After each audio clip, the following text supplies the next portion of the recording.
Hello, welcome everyone. Hi, and welcome everyone. Good morning or afternoon, evening, wherever you're located. We're going to get started in just a moment, but while you are settling in, we'd love for you to tell us in the chat where you're joining from. And since it's spring, at least in the Northern Hemisphere, we'd love to hear about one of your favorite flowers or plants. So I'm in Northern California and I'm a huge fan of native plants, so I'd probably say lupin, Nice. California poppies. We've recently planted a bunch of California natives in like two border gardens, and we are hoping that they survive. Fall is really the best time to plant them. Yeah. Spring worked out for us, so fingers crossed. But we're really excited about one of ours is called lemonade berry, and Mm. apparently it gets huge, and you can like make a little drink out of it. So that sounds fun. Oh, I'm seeing lilacs. That's a great one. If you're just joining, we're sharing where you are joining from and your favorite flower or plant. Seen a All few right. people And from Washington State, which is exciting. As a Seattle native myself. oh, hydrangeas, also quite great. Okay, well, we are at time. So before we get officially started, let's cover a couple of logistics. Yes, we are recording this webinar, commonly asked question, so you will get the recording link along with links to all of the other useful resources as an email within the next 2 days. We also want to say that you're welcome to use chat throughout the webinar. We love a lively chat. We've already gotten it going with the flowers and plants, so keep it going. But we do have one ask. If you have a specific question, we'd like you to use the Q&A feature in Zoom to ask your question. That just makes sure that all of our questions get answered and they don't get lost in the chat. So we have Jess, Julie, and Brad from Cidi Labs, and they will be monitoring the Q&A area. They're going to answer as many questions during the webinar as possible. And then we also hope to have a few minutes at the end of the webinar to answer a couple of questions live. So a couple more introductions. I'm Melissa Clemens. I'm a training specialist here at Cidi Labs. I'm also a former educator who taught at a UDL-focused school for many years. So I'm really excited to dive into this topic with you all today.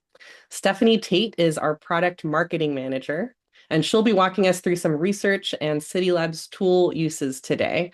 And then besides our Q&A team members, we have a couple other Cidi Labs members joining us on the webinar today. So if they haven't already, they can say hi in the chat. So if this is your first time joining the fun, let me tell you a little more about Cidi Labs.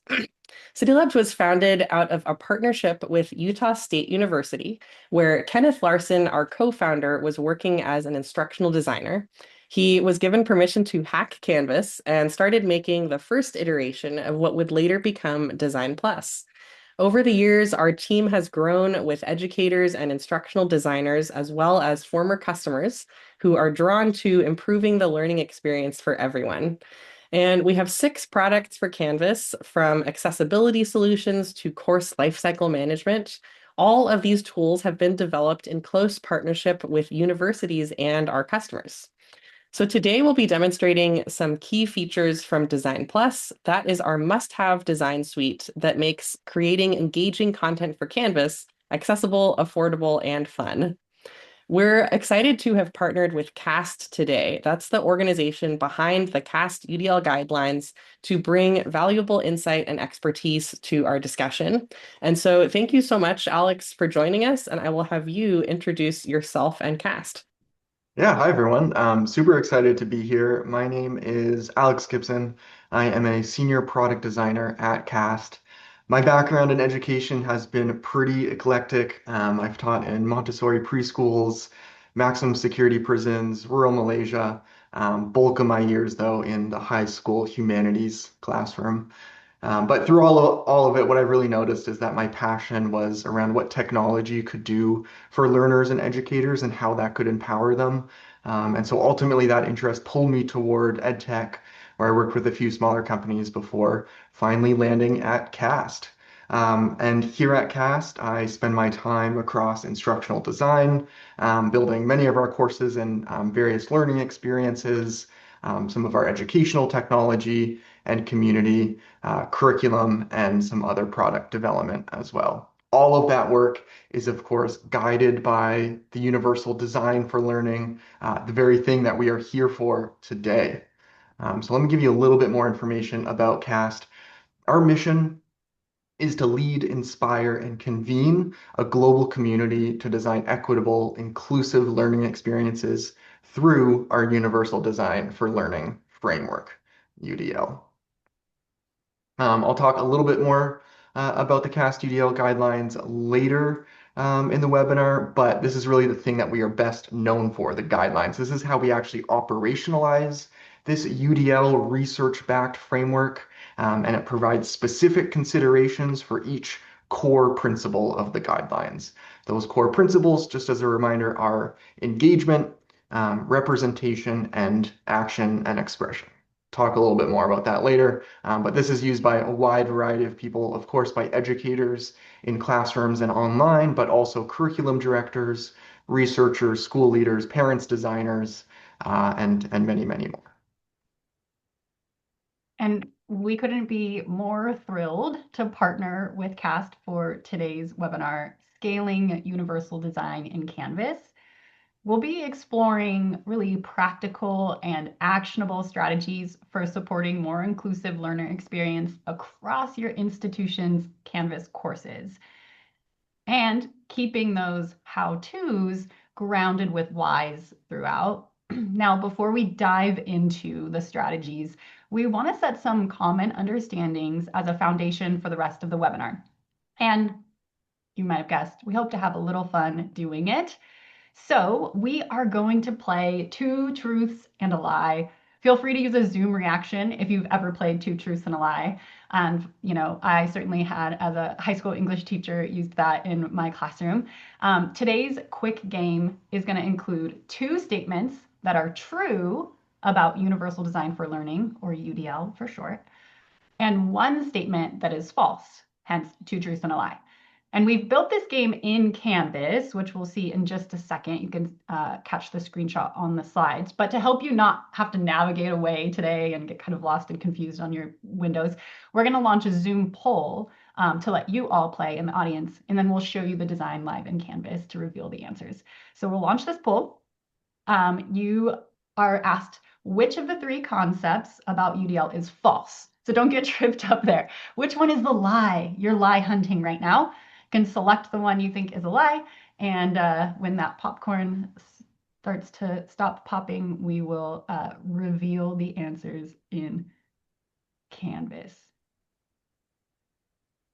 So the first one, concept one, UDL originally drew inspiration from architecture's universal design movement.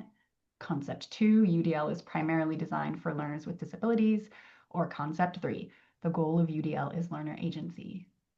This is kind of like a fun pop quiz for anyone who was attended our webinar mini-series. It says here on Zoom that panelists can't vote, which is frustrating because I feel like I know the answer. I want to take a guess here. It is your job to know, right? Okay. Yeah.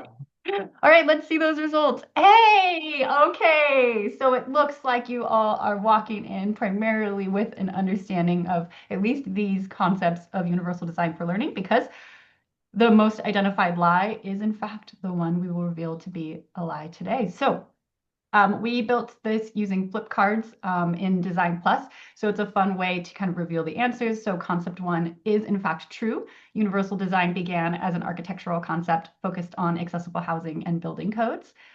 Concept two was the one that was a lie, and so many of you selected it. UDL is a framework to guide the design of learning environments that are accessible, inclusive, and challenging for every learner, right? And concept three, the goal of UDL is learner agency. Yes, and it's to support that capacity to actively participate in making choices in service of learning goals.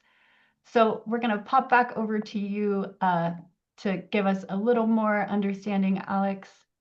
Yeah, thank you. I'm not going to go super deep here. And I just want to follow up with the lie too. UDL is, of course, really, really powerful for learners with disabilities, but fundamentally, UDL is for all learners at the end of the day. Um, okay, here is our brief overview of UDL. Universal Design for Learning is an educational framework based on research in the learning sciences. It is brain research at the end of the day that guides the development of flexible and accessible methods, materials, and environments that, one, embrace variability, two, minimize barriers, and three, develop learner agency in all learners. So just a few things to emphasize here. Variability, we know that everyone's brains, from a kindergarten classroom to a Harvard Law classroom to workforce, their brains are as unique as their fingerprints. And that is something that we embrace in UDL. That's not a deficit for us. That is something to embrace and bring into the classroom. Um, in order to do that, we have to minimize the barriers in the environment. We figure out what is causing barriers in the learning. Why are students not achieving the learning goals that we've expected them to achieve?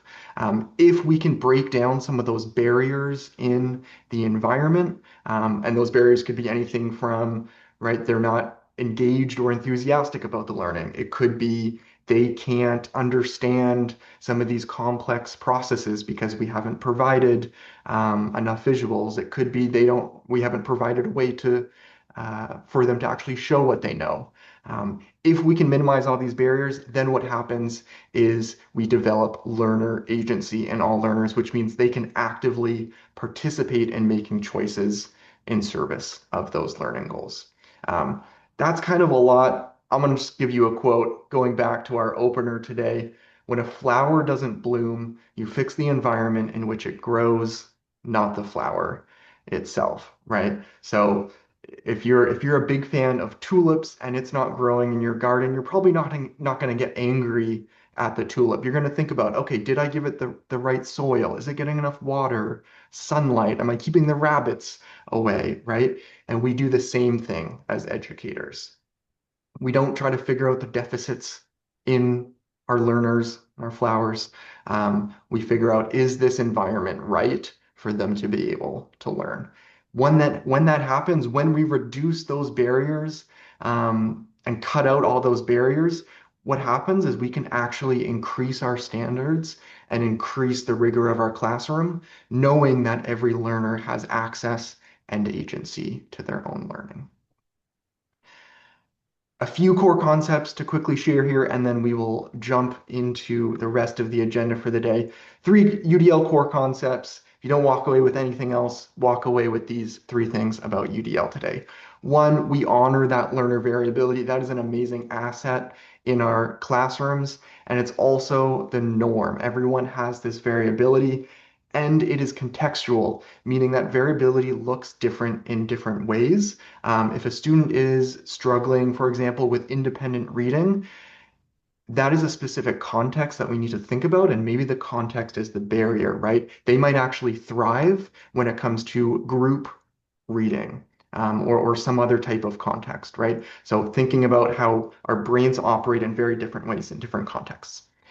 Two, we look for the barrier in the design, not the learner itself, right? When we improve the environment for one group of people, for the margins, what ends up happening is we improve it for anyone. This is the curb cut effect. If you are familiar with that kind of slant that they build into curbs at crosswalks, right? That's originally for people with disabilities. It's great for people in wheelchairs, but in doing that, it improves the experience for everyone. If you have a stroller, people on bicyclists, if you're moving furniture with a dolly, if you have a vision impairment, and more, right? When we design for the margins, we're making the experience better for everyone.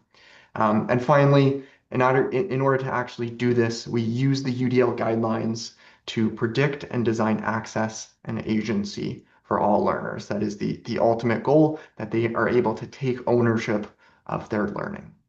Okay, that is the brief overview. I'm going to hand it back now, and then I'm going to show you a little bit later how we actually do UDL, some of these UDL moves in a Canvas environment. Yeah, absolutely. And that quick overview hopefully got all of us on kind of a similar foundation here. But I want to say we recently hosted, Cidi Labs did a mini series called Building Universal Design in Canvas. If you'd like some more inspiration for activities and designs that you can create in Canvas, we'll certainly showcase some today. But I'm really mentioning the mini series because during the second webinar, we facilitated a live KWL activity. And I noticed that several folks said their W, or the what they wanted to know during that webinar, was strategies for leading a larger initiative, for supporting colleagues and instructors, for training ideas. And what that made me realize is that our mini series was focused on lots of design ideas, but not so much about how to support those design ideas at scale. And so, thanks to everyone who participated in the KWL, this webinar was inspired by your voice. And so, that is what we are focused on today. Yes, I was there. It was super fun KWL, and I'm seeing a lot of familiar names in the chat. So thanks so much to those of you who came back to join us for more. Absolutely. And so, without further ado, let's get into our plans for today. We're going to explore what can scale in the first place, and then we're going to shift into how to scale with a couple ideas such as flexible, shareable designs and professional learning and support, and some of the hows even inside of those elements. So, let's do it. Um, we're going to start here. Many have communicated an eagerness to scale universal design for learning practices in Canvas. I mean, you've registered for this webinar, so certainly those here are interested. And I think there's good reason, right? Like, how helpful is a set of guidelines grounded in neuroscience research and equity for building more inclusive, effective learning experiences? So, thank you, CAST, for that. There's a little tension that emerges, right? UDL is built on the principle of learner variability, as Alex, gave us an understanding of, and on supporting learner agency. So when hoping to scale these principles, there isn't, one single right way to design a course, and efforts to scale can't rely on rigid standardization. But the good news is there are quite a number of ways to scale that support function and flexibility in really practical ways. Now, you may know from previous Cidi Labs webinars that we often ground each segment in research. But when we've got an expert on the call, like we do with Alex, we are getting that information straight from the source. So, Alex, can you share some examples of what can scale and a bit about why? Yes, let's take a look at some of those. So the UDL guidelines, there are a lot of considerations in it, right? I'm not going to go through every single consideration today or how that could look in a Canvas environment. I would really encourage you, maybe later to take a look at the UDL guidelines and figure out, find one that I haven't talked about today and think about how you could implement it in a Canvas environment. I'm going to do two for each principle. So I'm going to do two for engagement, two for representation, and two for action and expression. Big thing to note around the UDL guidelines. The guidelines aren't a checklist, right? They're more of a toolbox. You're not expected to do every single thing in the guidelines. It's really about figuring out where are those barriers in the environment, and what is one way to design for that barrier. So I've chosen a few barriers and considerations that we notice a lot in online learning, and we'll share some of those with you today. Feel free to steal any of these, by the way. I encourage you to do so. So the first one here, the first consideration is to optimize choice and autonomy. When we embed authentic choices in goals, it's a meaningful way to enhance learner engagement. So one way we do this in the beginning of our courses is to offer people different ways of exploring some of this early learning, right? We might offer a video or an article or a podcast, or even just a reflection question is a useful way to embed some authentic choice into that learning. Absolutely. And as a person who gets motion sick, when commuting, I often appreciate the like podcast episode because I don't have to read and then throw up on people that are near me. So that's part of my learner That's variability, always right? good. I always appreciate that on airplanes when the Yeah. person next to me is not throwing up. Right. And you'll notice here, like there's different approximate read times or listen times as well, right? We're trying to embed that flexibility in a lot of the learning experience that we do. All right, let's take a look at another engagement one, which is to address biases, threats, and distractions. I think a lot of people know this very intimately well, that when they have to when learners have to focus their attention on having their basic needs met or avoiding some type of negative experience, that prevents them from engaging with the learning process. Often, when we think of that, we might think of like a learner texting on their phone or on their computer or throwing a paper airplane for younger learners, right? But there's actually a lot of ways that's much more insidious. I know in our courses, the UDL guidelines, right? It's pretty big. There's a lot of information up front. How we address this is we just acknowledge that, right? We say that it might feel a little overwhelming in the beginning. You're not expected to have this all figured out, all of that. That might be true in some of your college classes as well, where you have some really complex ideas or theories that are going to get fleshed out over the coming days or weeks. But just recognizing that tells students, right? You are where you need to be. You don't need to understand this right now. Keep going. You'll get this eventually. Okay, let's move on to representation, which is kind of that perception piece, how information and learning is perceived and how students make meaning of that learning. So illustrate through multiple media. We know that relying on text as a single mode of representation can impose barriers, especially with some of these more complicated concepts and processes. People really need to visualize that stuff oftentimes. I just want Um, to say here that I love mhm. this analogy with the chef that y'all might be reading along with me. I've been working with UDL for many years and still encountering this. It clicked that much more. So it let's just representing an idea in a new way can be so helpful. Right. Analogies can be, yeah, really, really helpful sometimes, if not always perfect. So in this case, right, we're using this cooking analogy. I love using emojis for a couple of reasons. Admittedly, one of the biggest reasons I love using emojis is that they're easy. I don't have to go out and find an image and add alt text to that image and make sure it's licensed and all of that. I can just copy and paste an emoji. It's super easy. There's an emoji for like everything, it feels like these days. And so that's one way we do this. Just gives them a little kind of visual association with each thing, which might help some learners.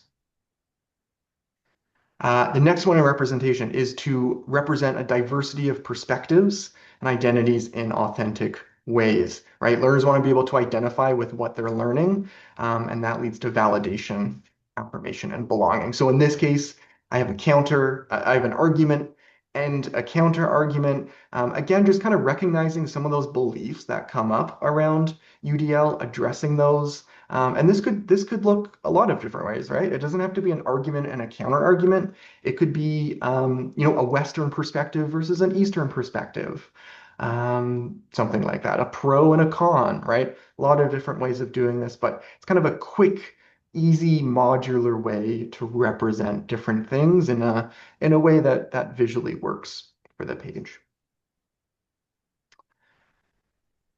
Let's jump to action and expression here.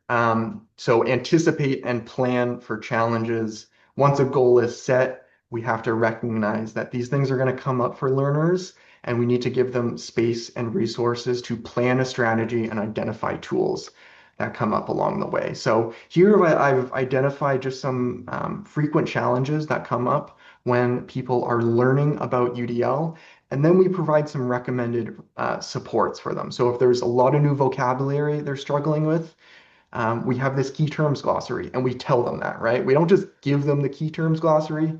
We say, here's a challenge you might be experiencing. Here's a support that might help. If the guidelines feel abstract, there are examples.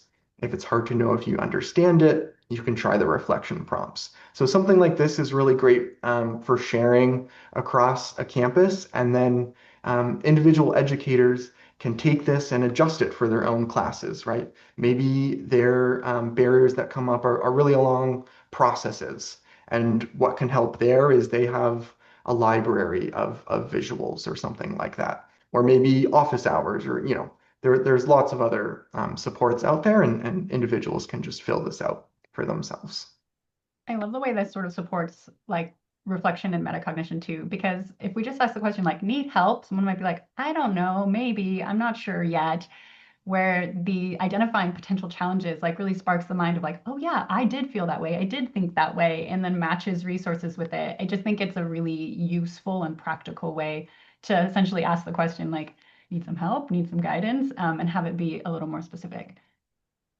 Yeah, it's validating too. Like we know that so Mhm. much of education and learning is emotional. Learning is inherently emotional and often frustrating. Yeah.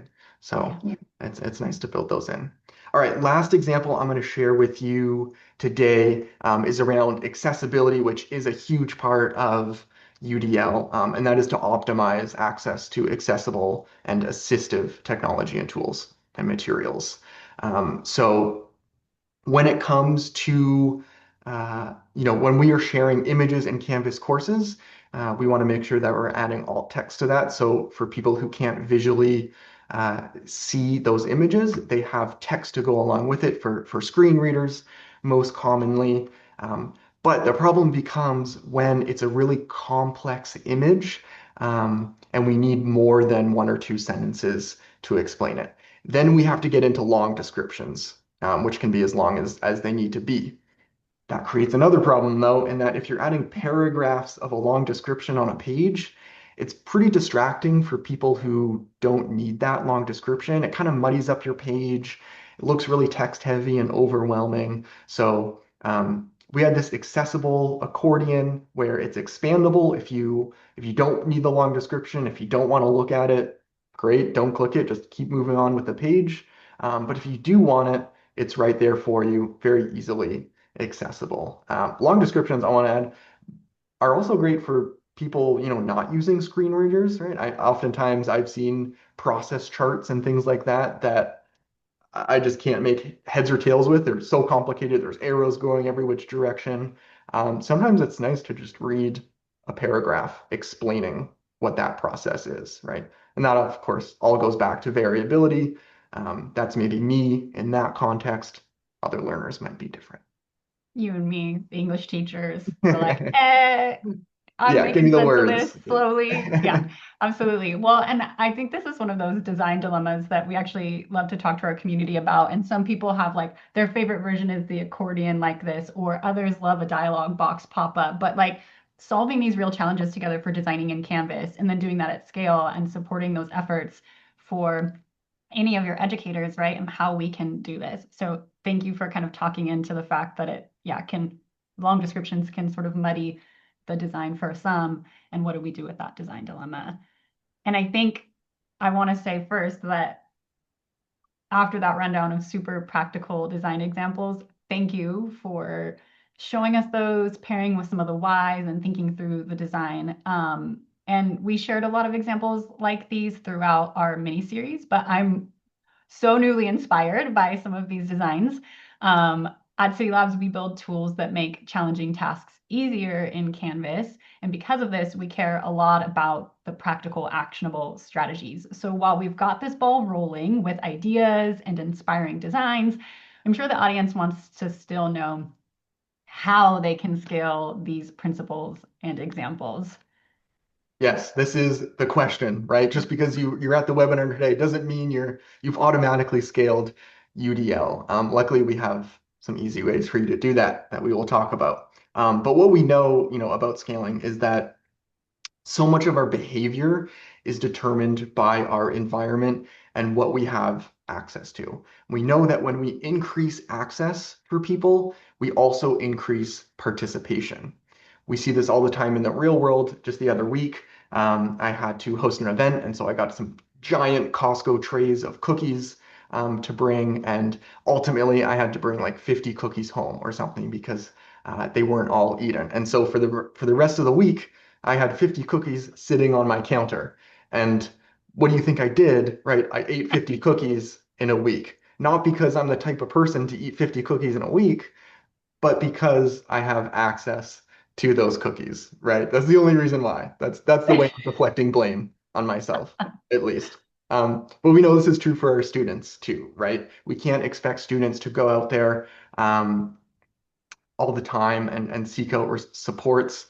If we offer those supports right there for them, they are more likely to accept that support and use it. And the same is true for educators.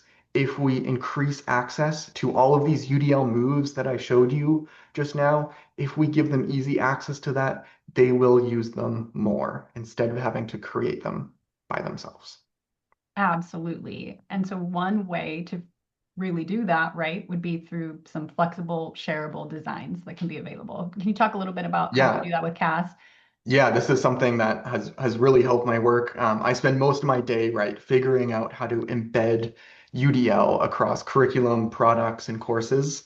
I keep the UDL guidelines right on my desk here, a handy little printable that I'm always referring to. But that being said, I still need reminders and I still need my own supports in order to actually embed UDL in my work, as do my colleagues. So one of the best ways that we figured out to do this is through things like shared asset libraries, code bases, things like that. Templates are really great as well. So when I'm building a course, like I might not always remember every single thing in the UDL guidelines. I might not remember all of those tools that I have access to in my toolbox, right? There's 36 considerations total. Not that I have to use every single one, but it's good to consider. But when I actually have those assets staring at me on my screen, like some of those things I just showed you, I'm reminded that they exist.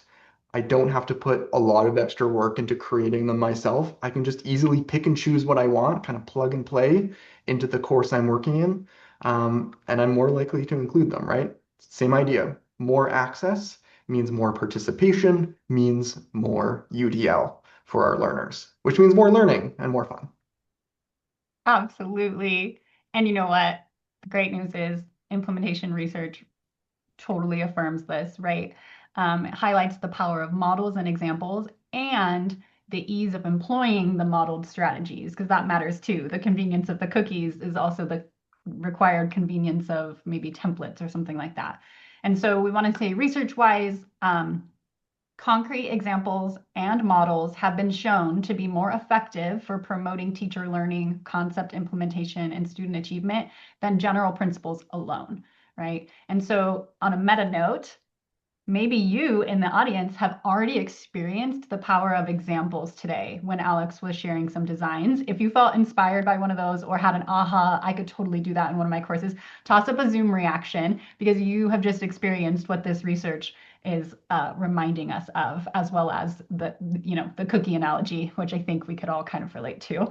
Um, Additionally, research-wise, templates, right? Templates that are pre-built have been shown to make course building easier for instructors. And they specifically do that by encouraging adaptation of online learning best practices and reducing course building frustration.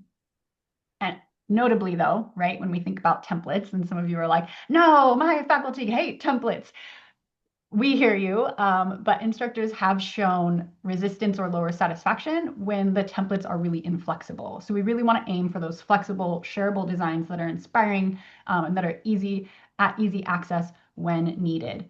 So let's like take all that down and focus on strategies for how you scale this as Canvas users, as instructional designers or admins supporting all these courses in your Canvas instance. One strategy that I really, really, really want to emphasize is to model UDL principles in your trainings and explain why and how to use them. Not just if you're doing a UDL training specifically. Maybe you're doing an RSI training. Maybe you're doing how to welcome new students training, like whatever it might be, incorporate UDL principles into that and call attention to them when you're doing it, such as our two truths and a lie. Honestly, that was a fun, engaging way to ask everyone to reflect on their understanding of universal design for learning. And you can point out something like that, that's why you did it. Another strategy would be to develop templates of varying sizes featuring and supporting UDL principles. Why various sizes? Well, this gets at that flexibility idea, right? Like if the only, UDL template you offer is an entire course template, someone who is, proud of and worked hard on a lot of their content and maybe even was incorporating many universal design elements and just needed a little extra support is not really likely to take up that template. Versus if there's little small chunks, like some of the designs that Alex showed us today, those could be sort of injected or used in the course. So we want to develop like course templates, page templates, and little chunk templates because that really helps facilitate that flexibility and is more likely to get used. We want to develop templates as that third strategy for specific use cases. So, a choice assignment, right? Instead of asking your educators to like dream up how to design a choice assignment in Canvas, if you have a template for that, encourages someone to just use that template, at least as a starting point, and they have that easy access that facilitates use. And then we want to ensure that templates are easy for anyone to customize, or else we're essentially creating a barrier, right? Okay, Stephanie, all of that is sounding really great, but we were talking about that beautiful argument and counter argument example earlier, and I want to surface some possible counter arguments that people in the audience Yeah. might be thinking about. I mean, first of all, they might be thinking that it can be hard to find templates. Educators might not even know what to search for in Canvas Commons to get that template where they need it. It could be messy to add a template to existing content if you're not starting from scratch. And of course, how do we make sure that the templates are easy enough to use that we get that buy-in from faculty? Do you have any solutions? Of course we do. So we love this moment where Design Plus gets to shine. I think templates might be my favorite thing about Design Plus. I could talk about them forever. But yes, Design Plus is here to help with those various strategies. Now, first, I'm going to pause on templates and I'm going to talk a little bit about the the idea of modeling in your trainings. So here is, a course design training. Maybe you're providing to your educators at your institution, and maybe you're utilizing all kinds of things like, this nonlinear navigation with using a link grid, or maybe you're using that side navigation, which is so cool. I don't think a lot of people even know about side navigation in Design Plus, but we have it, easy to add. Or maybe you're making it really clear what the learning objectives are and engaging your learners in that way for them to benchmark. But what I really want to talk to you all about, because you're hoping to scale, is that when you are modeling throughout these courses, throughout these trainings that you may be providing, take a few seconds to add something like a design tip that just says, this is why we used these accordions. They are called accordions. Here's a support resource if you want to learn more about them. And what do they do? And why did they work? And it's just this like quick metacognitive moment that you're not going to add to every item, right? I didn't put it after the link grid and after the objectives and after this getting started routing system. Pick a few strategic points to call out on the page, and that facilitates use in the future because it just says, yeah, you did think that was cool, wasn't it? You can do that in your course too, and provide all the necessary supports right where needed, right? This is the cookies out on the counter moment, and we love it. So that's the first thing. Oh, I see some questions. It is a call out. Alex also showed some designs with little call outs on them, and we'll see some of those later. But let's talk now templates because someone might still be like, thank you, that was so cool. You told me about accordions. I have no idea how to do that in my course. And so we want to talk about ways that we can facilitate that. So what I'm going to do is I'm going to go ahead and edit this Canvas page. For anyone who is familiar with Design Plus, you're going to see, no, I don't want that content. You're going to see the Design Plus sidebar launch here. But if you are not familiar, if you've never seen Design Plus before, it's a suite of tools, and one of them is the Design Plus sidebar that lives right where you're editing in Canvas. And one of the ways this is wildly meaningful is to the point Melissa was talking about earlier of like, how do I even get that stuff? And do I even remember how to get it from Commons? And then I import it and it's messy, and maybe it was too much. I had to bring in a whole module when I only wanted one page because that's how it was packaged for me. With Design Plus, we can provide access to the templates right where they're needed, right where someone is editing. So I'm going to go ahead and use this little handy toggle full screen button so we have lots of viewing space. But what I can do is right under getting started, I can select template content. So I now know that there are templates that are provided for me. and I can explore all the templates that are available. Now, if you're here because you're the person who's going to be scaling at your institution, if you license Design Plus, you can categorize your templates in any way that makes sense, whether that be by content type, by topic, by subject area. Really the sky's kind of the limit. But you can explore all of these templates and see them and find ones that feel like they fit with your needs, and that can support universal design for learning. And so you can build these templates out and provide them to anyone who is working in your course. So I'm going to go ahead and add just an example here, like this cause and effect assignment that utilizes this column structure. It has this arrow icon that helps establish that relationship. It's got a little call out that tells learners it's their turn. And so it's got a lot of UDL elements built in, and it was just right here for me. I didn't have to go to Commons, remember what it was called, or anything like that. Now, if someone really loves to kind of do their own thing, this style, this full item template, they're like, no, I like to design my own courses. Well, Design Plus helps with that as well. So if I were to clear this content out, I can also choose to just start from scratch and add a theme. And what it's still doing for me is giving me style. It's still giving me accessible headings. So if I add another content block, for example, I'm getting this styling, I'm getting these headings. This is at a heading 2, this is at a heading 3. I can easily add icons. Earlier, I know Alex was talking about, I just love the ease of use of emojis. And someone in the comments were like, Design Plus icons too. Yes, we love them. So if I were making an introduction, very easily, I have access to over 2,500 icons. I can still absolutely use emojis throughout my content as well. But this quick access makes it so nice. And again, coded accessibly for you, right? And so you're not having to think about those added elements. But this is just kind of a simple content block. The reality is that our content blocks are also a size of template. We talked about varying size templates, right? So for the person who says, I don't want that whole item template, I didn't need that whole assignment. I just want to kind of build from chunks to feel a little more creative and have maybe a larger sense of agency in the process. They can utilize template content blocks. And we have a variety of those that already exist inside Design Plus. Institutions can create their own. They can be so gorgeous and easy to drop on a page like this and just swap out images. So we have a ton of content blocks that can be provided as templates as well. And you can build them specifically to support use cases at your institution that are UDL aligned. Additionally, for one more size template here, we have what are called HTML snippets. They're now just called snippets, I guess, for short, because that's so much better.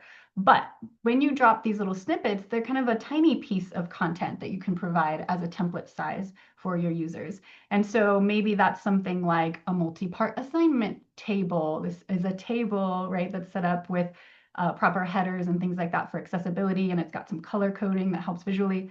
Or that design tip. So if you are building your training courses and you want to have quick access to that design tip across the pages, or you want to go inject it back into courses where you haven't used it before right now, build a little snippet and just go through and drop it, right?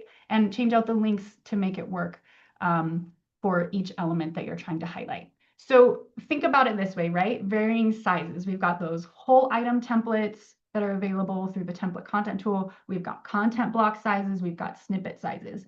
So I'm going to clear this out and address one more kind of counter argument quickly. Let me put this down. You might be thinking, oh, but Stephanie, that sidebar is too overwhelming. And you're talking about ease of template use. And I've got a bunch of faculty who are going to say like, no to learning a new thing. Don't worry. The Design Plus Quick Start wizard simplifies the view. And instead of providing all the tools for building and designing, it just provides direct access to the templates. So the Design Plus Quick Start wizard just gives me those template categories, and I can choose, to add something from, whoops, sorry everyone. I can just choose to add something like this module overview, and I can go and access the template blocks as well. So I can kind of add chunks that I want, or I can build from all these varying blocks. So ease of access for a variety of educators who you need to be scaling UDL to. All right, so next potential counter argument is, Stephanie, that's so nice, What about existing content? It's so great to think about the magic world where you just have to build from scratch all the time and can design for UDL. But we've got hundreds of courses full of content. And this is just a quick reminder that the Design Plus sidebar also helps with that. So if I had this existing homepage, I can still drop template content on there and choose something like the example homepage here. And now those two things are placed together. My existing content is down below this template, and I can cut that course description that already existed and was perfectly fine up into this template, and I can work through that process, but I'm not having to go between tabs or anything like that. I have everything that I need, an easy access point. All right. So hopefully that gives you a sense of the way in which Design Plus kind of simplifies that process, addresses some of those totally valid counter arguments that Melissa brought up. And we are excited to see ways that you all build amazing templates to scale universal design. It seems like such a fun little treasure hunt to have all these little snippets available and components that you can just easily plop in when you're not sure how to structure your page or whatever. It's Totally. pretty cool. Um, So we've seen a lot of cool tools today that I'm very jealous of. But here's the coolest thing about them. All these tools and templates, content blocks that might be integrated into your Canvas environment, they're doing more work than just helping you scale UDL. They're actually a form of professional development at the same time. All of that access and visibility to some of these UDL moves, it's not only for UDL implementation, it also nudges users to think about their own practice a little bit, right? If they're on that, that treasure hunt that I was just talking about and they see a reflection callout box, that might get them to think, oh, like what should I have students reflecting on? Do I do reflection in my course, right? Or a threats and distractions box. Like what could be a threat or a distraction for a student in my course? I haven't actually thought about that before until I see it on the page here. You're right, Alex. I always call it sneaky PD. So if anyone Sneaky needs PD, to start yes. getting their sneaky PD done, we love templates for that. You're totally right. The pill and the peanut butter. Yeah. Unfortunately, here UDL is the pill, which I don't love that association, and you get to be the peanut butter, but um, Analogies. right. But there are some other ways that this counts as PD2, right, Stephanie? Yeah, absolutely. And there's this need to, think about scaling UDL not just from the perspective of like forcing everyone to use a particular template. So we love that piece. But we also want to think about it from the reality that even if we provide someone the template, we didn't necessarily provide the support for implementing that template, right? Like maybe we gave them some ideas, but now that template's on the page and maybe they are reflecting on some of the pieces that Alex brought up.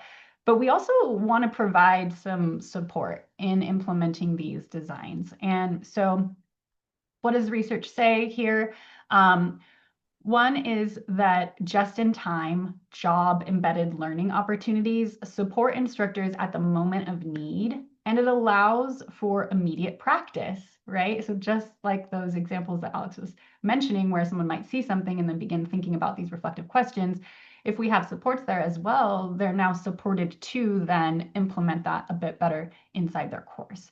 And so it turns out that adult learners are just that. They are like our learners and they benefit from embedded support too. And if you're thinking, okay, great, but how are we going to embed support for instructors when they're editing in Canvas? I hear you. Maybe you've tried red text in your templates or yellow highlighted text where you've provided support. You begged the instructor to remember to remove the red or yellow text or whatever it is. Maybe you've had to walk that difficult line about how much to type out to not make the template unwieldy, right, in order to provide that support. You are not alone if you've been there trying to do this work in Canvas. And it's precisely why Design Plus has a way to embed professional learning and support right inside your templates. So I am going to jump to a page here that is blank. And I want to show you how Design Plus supports that embedded support and that learning opportunity. So we've got, again, our ability to kind of add this template content. And if I use the Design Plus Quick Start Wizard here, I'm going to hover over this comparing and contrasting template. And I can see here in this compare and contrast template that there are these little notes. There's a green note here. I can simply add this to the editor and I'll see a bit more of that. I've got this green note here down by this video. I've even got a note that's helping remind that if you need a link for using media in Canvas, or if you need to ensure accurate captions, right? So we're helping think about accessibility and we're helping implement this multiple means of representation with the text and the video. This note is providing the embedded support to make that possible. And what's cool about these is you're seeing them now, right? It's a very like magic trick moment. Now you see them, and then I'm going to save the page, and now you don't. And the reason is these are editor only notes. So the only people who are ever going to see those hidden secret notes in your templates are the people who are intended to see them. So learners can't access those action items. They are not visible here. We don't see that yellow note about replacing the video. And what's really cool is not only can you add them to the whole item templates, but you can also add them to the content block level. So let me go ahead and show you that really quickly. I'm going to add a content block here and I'm going to override it with a template. And I know what template I'm looking for. I'm looking for the argument and counter argument cards that I totally stole from Alex. Thankfully, he gave me permission, or at least Blanket gave us all permission. And here I've added those cards. I rebuilt them using Design Plus. I used a little highlight tool with a pill around it just to match his styling because I thought it was fun. And then I added this piece where I link to the UDL guidelines and I give a little shout out to Alex here with the quote that came from that slide, but that can be embedded even on the content block level. So it doesn't have to be whole item templates. It can be content blocks supporting action items as well. Remember, when I save, that won't be visible. And I just want to jump in and mention that for those of you who are already Design Plus users, we actually just finished a whole set of video tutorials all about these action items. So Alex shared that in the chat, a few items up. Feel free to check them out if you're interested. Okay, so we've so far talked about how all this visibility and access can increase participation among educators to implement UDL, and even how Design Plus allows you to embed those design tips and checklists. That is an amazing start to educators' UDL journey, but it is not the end. So this is where traditional professional learning comes into play, right? Even though educators have access to a lot of these UDL moves, they might not always know how to implement those supports, when exactly to use them, or how to customize them for their specific learners or class or context. And this is really where professional development brings UDL to the next level. It builds a greater capacity among educators to understand how to implement it at a high level.